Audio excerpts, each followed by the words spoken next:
পেয়েছো তোমরা এই এলাকায়? বর্তমানে আমরা দেবনগর গ্রামবাসী সবাই সিদ্ধান্ত নিয়েছি যে আমাদের একটা মেন প্রয়োজন রাস্তার, কিন্তু এখন বর্তমানে আমরা দেবনগর গ্রাম থেকে সংগঠন ঘাট থেকে শুরু করে এদিকে আমাদের রাজাপুর বাজার, স্কুল কলেজ থেকে শুরু করে এমনকি হসপিটালে যেখানে যাই আমাদের এই দুটো রাস্তার মেন প্রয়োজন। হ্যাঁ, কিন্তু বর্তমান যেভাবে মাটি কাটা চলছে, তারপর এই বছর বছর বন্যা হচ্ছে, তা আমরা যে লোকের আলপথ দিয়ে যাই কিছুদিন পর মোটামুটি এটাও আর থাকবে না যদি সরকার কোনো স্টেপ না নেয়। তো এর কারণেই আমরা গ্রামবাসীরা সকলে সিদ্ধান্ত করছি ভোট বয়কট করবো, আর আমরা ভোট বয়কট করছি। আচ্ছা, এবার হচ্ছে গিয়ে প্রার্থীরা কি এসেছিল প্রচারে? না, কোনো দলের প্রার্থী এখানে প্রচারে আসেনি। ইয়ের সময় আসে না, লোকসভা ভোটে আসে না? লোকসভা ভোটে তো আমার বয়স হয়ে গেলো 30+, আমার বয়সে আমি এখনো দেখিনি, বাট ইনারা এখানে আরো বয়স্ক লোক রয়েছে, ইনাদেরও মুখের কথা এখানে কোনো লোকসভা প্রার্থী আসে না ভোট প্রচারে।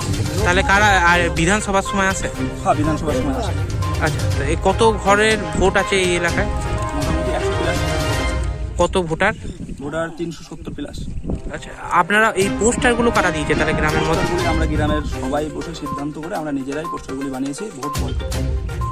তাহলে এবছর আপনারা ভোট দিচ্ছেন না? এই বছর আমরা ভোট দিচ্ছি। যদি কোনো প্রতিশ্রুতি মেলে যে হচ্ছে গিয়ে রাস্তা তৈরি করে দেবেন? শুধু মিললেও ভোট দিয়ে কোনো ফল পাবো বলে মনে হচ্ছে না। যদি রাস্তাটা পুনরায় আগে কাজ হয় বা রাস্তাটা হয় তখন আমরা ভোট দেবো। আচ্ছা, কোনখান থেকে কোনখান রাস্তা প্রয়োজন? মেন রাস্তার প্রয়োজন হচ্ছে আমাদের দেবনগর থেকে তোলা ঘাট 1 নম্বর পয়েন্ট, 2 নম্বর পয়েন্ট হচ্ছে দেবনগর গ্রাম থেকে শঙ্করপুর ঘাট পূর্বস্থলে যাতায়াত করার জন্য। এই দুটো রাস্তা আমাদের মেন প্রয়োজন। কতটা রাস্তা এটা মূলত? গড়ে 2.5 কিলোমিটার হবে দুটো মিলে। দুটো মিলিয়ে এর থেকে দেবতলা ঘাট হচ্ছে 1.5 কিলোমিটার, আর দেবনগর থেকে শঙ্করপুর ঘাট 1 কিলোমিটার। এর আগে যে সমস্ত রাজনৈতিক দলের নেতারা এসেছিল তারা কি প্রতিশ্রুতি দিয়েছিল? যারা রাস্তার ব্যাপারে প্রতিশ্রুতি আমাদের দেয়নি যে রাস্তা করে দেবো, ঠিক আছে, আচ্ছা, কিন্তু কোনো রাজনৈতিক দল এই রাস্তা করে দেওয়ার জন্য আমাদের পাশে এসে দাঁড়ায়নি এখন পর্যন্ত। কোনো রাজনৈতিক দল দাঁড়ায়নি।